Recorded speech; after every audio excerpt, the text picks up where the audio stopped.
Hello friends, good morning all of you. How are you? I hope you will be good and fit. मुझे उम्मीद है कि आप सब स्वस्थ होंगे। Your heartly welcome in Vivekananda online classes. Vivekananda के ऑनलाइन क्लासेज में दोस्तों आप सबका हार्दिक अभिनंदन है।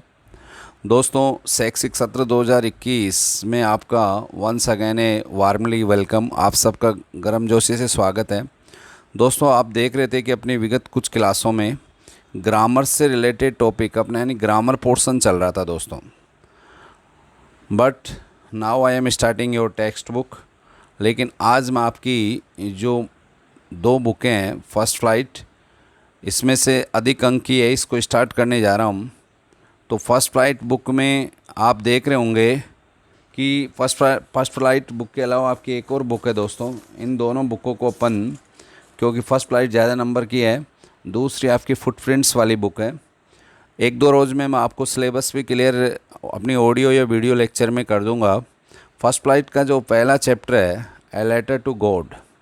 लेटर टू गॉड ये एक विदेशी पृष्ठभूमि का चैप्टर है दोस्तों। एक ए लेटर टू गॉड से तात्पर्य है कि परमात्मा को पत्र, ईश्वर को पत्र। सरल भाषा में अपन ये कह सकते हैं कि कैसे एक लेंचो किसान है विदेशी पृष्ठभूमि का, उसकी फसल ओलावृष्टि से समाप्त हो जाती है, संपूर्ण फसल ख़त्म हो जाती है, और वो कैसे भगवान को अपनी सहायता के लिए पत्र लिखता है और आगे क्या होता है। इसके लिए अपन आज ये चैप्टर, इसको समझने के लिए ये चैप्टर अपन पढ़ेंगे दोस्तों। Please open your book and try to understand with me. कल मैं आपको इसके वर्ड मीनिंग डाल चुका हूँ, क्योंकि बिना word meaning, hard difficult meaning के आप चैप्टर क्लियर नहीं कर सकते, और चैप्टर जब तक क्लियर नहीं होगा अपन ठीक से इसके क्वेश्चन आंसर क्लियर नहीं कर पाएंगे। तो तीनों चीज़ें एक दूसरे से सप्लीमेंट्री, एक दूसरे के पूरक है, तीनों एक दूसरे से जुड़ी हुई है दोस्तों। पहले वर्ड मीनिंग करो, फिर ठीक से चैप्टर को क्लियर करो, बार बार ऑडियो लेक्चर को जो मैं आज आपको दे रहा हूँ इसको सुनो। उसके बाद क्वेश्चन आंसरों को भी याद करने की ट्रिक ये होती है कि हर पर्सन का हिंदी और क्वेश्चन को हिंदी में और उत्तर को भी हिंदी में समझें, और उसके बाद उसको इंग्लिश में याद करने का प्रयास करें। ये सबसे इजी मेथड होता है। उसकी 2 बार हिंदी समझें और उसके बाद इंग्लिश में उसको, अगर इजी वे में लर्निंग हो रहा है तो बहुत अच्छी बात है। It is your learning power. ये आपकी कैसी लर्निंग पावर है तुम रखते हो उस पर डिपेंड करता है। अगर फिर भी नहीं हो रहा है तो उसको अपन रिटर्न में लिख कर भी याद कर सकते हैं दोस्तों। तो ये सब चीज़ें हैं। अब इस चैप्टर को मैं स्टार्ट कर रहा हूँ। Please notice it and try to understand with me.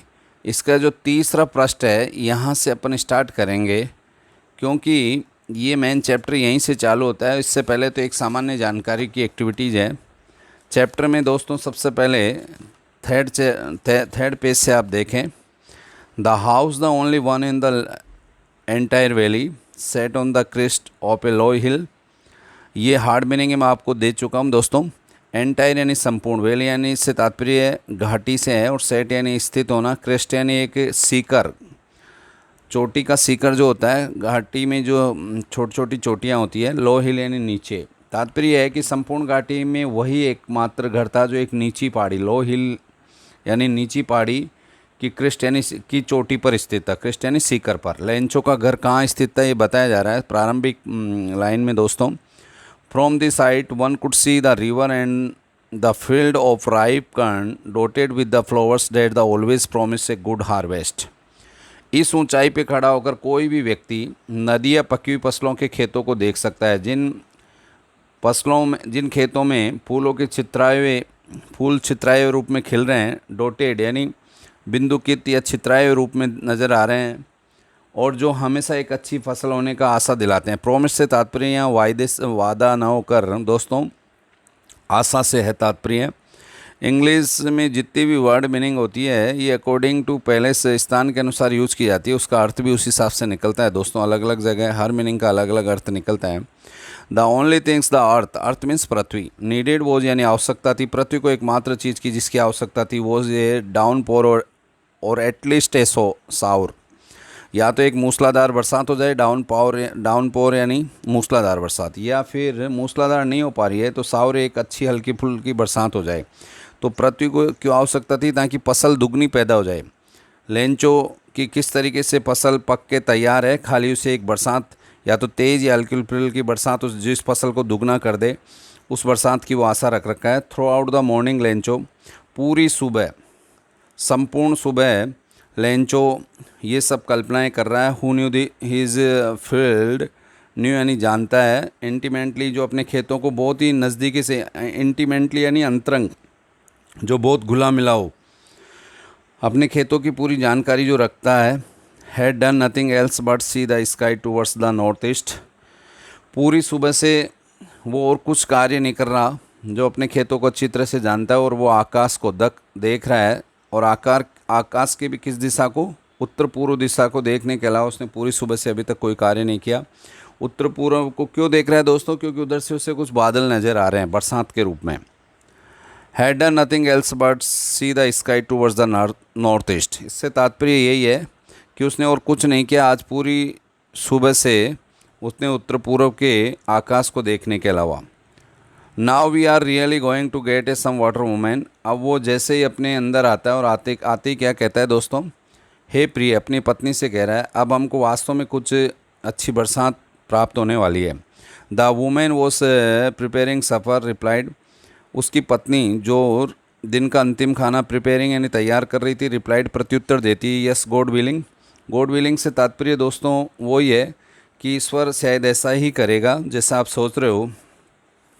The older boys were working in the fields, जो बड़े बच्चे थे वो तो लेंचो के खेतों में काम कर रहे थे। While the smaller ones were playing near the house until the women called to them all come for dinner, और जो छोटे बच्चे थे वो घर के पास खेल रहे थे जब तक उस लेंचो की पत्नी ने उन्हें खाने के लिए बुला नहीं लिया हो।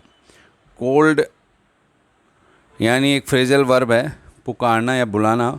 It was during the meal that, और ये सब जब गठित हुआ, जब ये सब उस समय की बात है जब वो खाना ले रहे थे सारे परिवार के लोग। Just as Lencho had predicted, तब मानो लेंचो की भविष्यवाणी पूरी हो गई हो।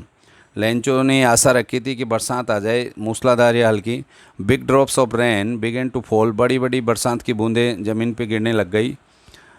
बिग ड्रॉप्स यानी बड़ी बूंदें। In the north east huge mountains of clouds could be seen approaching, उत्तर पूर्व के बड़े बड़े वो पहाड़ रूपी बादल आ पहुँचे थे। अप्रोचिंग यानी आप पहुँचना, उस घाटी में आप पहुँचे थे जहाँ लेंचो के खेत थे, जहाँ लेंचो का घर था। The air was fresh and sweet, बरसात के जब दोस्तों हवा चलती है तो बहुत शीतल मंद और मधुर होती है। ऐसी हवा की फीलिंग से लेंचो और उसके परिवार को मिल रही थी। The man went out for the no other reason than to have the pleasure of a feeling the rain on his body. अब लेंचो का घर से बाहर निकलने का और कोई रीज़न यानी कारण नहीं था दोस्तों, मात्र वो उन बरसात की बूंदों को अपने शरीर, बॉडी यानी शरीर पे महसूस करना चाहता था। And when he return he exclaimed, और जब वो अंदर महसूस करके वापस घर में आया तो एक्सक्लेम्ड यानी भाव आवेश में देखो क्या बोलता है अपनी फैमिली से। These aren't rain drops falling from the sky, they are new coins, कि आकाश से जो ये बूंदें गिर रही है एक नए सिक्कों के समान है। The big drops are 10 cent pieces and the little ones are 5 cent, बड़ी बूंदें 10 सेंट के बराबर है और छोटी बूंदें 5 सेंट के बराबर है। सेंट क्या है दोस्तों? एक मुद्रा का पार्ट है। जैसे अपने 100 पैसे मिलके 1 रुपये बनाते हैं, वैसे ही 100 सेंट मिलकर $1 का निर्माण करते हैं दोस्तों। तो बड़ी बूंदों को लेंचो ने इमेजिन किया, एक कल्पना की कि ये 10 सेंट के बराबर है। अलग अलग देशों की दोस्तों अलग अलग मुद्रा होती है, जैसे भारत पाकिस्तान में रुपए, ईरान इराक में दिनार है, ये जापान में येन है, इटली में लीरा है, रूस में रूबल है, जर्मनी में फ्रैंक है, अमेरिका में डॉलर है। तो डॉलर का 100वां पार्ट होता है सेंट। 100 पैसे उससे मिलकर $1 का निर्माण होता है दोस्तों। विथ ए सेटिस्फाइड एक्सप्रेशन, तो वह अंदर आते कहता है कि बड़ी बूंद 10 सेंट के बराबर और छोटी, क्योंकि उसकी फसल डबल होने वाली थी दोस्तों उस बरसात से। विथ ए सेटिस्फाइड एक्सप्रेशन, उसकी जो भावभंगिमा थी, एक्सप्रेशन भाव मुद्रा थी, से वो संतुष्ट पूर्ण थी। ही regarded the field of ripe corn with its flower draped यानी लपेटे जाना इन ए कर्टेन ऑफ रेन। उसे लग रहा था कि मानो पूरी बरसात रूपी पर्दे ने पूरे फूलों को, पकी हुई फसल को अपने आगोश में लपेट लिया हो। But suddenly strong wind began to blow and along with the rain very large hail stones began to fall. लेकिन तभी अचानक, सडनली यानी अचानक, एक तेज़ हवा चलती है। वाइंड यानी हवा, स्ट्रॉन्ग मजबूत शक्तिशाली, बिगेन प्रारंभ हो गई। अब बरसात तो किसान और फसल के लिए दोनों के लिए अच्छी होती है, लेकिन अगर कोई तेज़ तूफ़ान आए या ओलावृष्टि हो, ये ऐसी चीज़ें हमेशा कष्टदायक होती है, फसलों के लिए नुकसानदायक होती है, टोटली डिस्ट्रॉय करने समाप्त करने वाली। तो बरसा हवा के साथ देखो क्या होता है दोस्तों कि जो रेन थी वो अब हेल स्टोन्स यानी ओलावृष्टि में बदल गई। This truly did resemble new silver coins. जब ओले गिरने लगे तो लेंचो ने उनकी कंपैरेटिव तुलना की एक नए चांदी के सिक्कों से, क्योंकि ओलों का जो कलर होता है दोस्तों वो भी सफ़ेद होता है और चांदी का भी सफ़ेद होता है। The boys exposing them sleeves to the rain run out to collect. Run out means यानी होता है बाहर निकलना। Collect the frozen pearls. Frozen यानी जमे, पर्ल्स यानी मोती, कलेक्ट यानी एकत्रित करना। दोस्तों ये सब अपना वर्ड मीनिंग में आपको मैं दे चुका हूँ, प्रोवाइड करा चुका हूँ कल वाले क्लास में। तो दोस्तों बच्चों ने अपने कपड़े एक्सपोजिंग यानी उतारे, अनावरण किया और बाहर निकल गए। उन ओलों रूपी जो ओले जो थे मोती के समान चमक रहे थे उनको एकत्रित करने के लिए। It is really getting wait now exclaimed the man. अब लेंचो आप जैसे इस पिक में भी देख रहे हो, पेज नंबर 4 पे जो अपना चल रहा है उसमें कि लेंचो ने कहा ये बहुत गलत हो रहा है। I hope it past quickly. मुझे उम्मीद है कि जल्दी गुजर जाएगा। क्या गलत हो रहा है? ओलावृष्टि होना गलत मान रहा है खुद के लिए, अपने खेतों के लिए। इट नॉट पास क्विकली, लेकिन जल्दी से वो ओलावृष्टि ख़त्म नहीं हुई, गुजरी नहीं। कई दफ़े तूफ़ान आगे निकल जाता है पर कई दफ़े ऐसा होता है कि नहीं निकल पा रहा। ये ओलों रूपी तूफ़ान, ओलों के रूप में गिरने वाला एक तूफ़ान था, चलने वाला एक तूफ़ान था दोस्तों।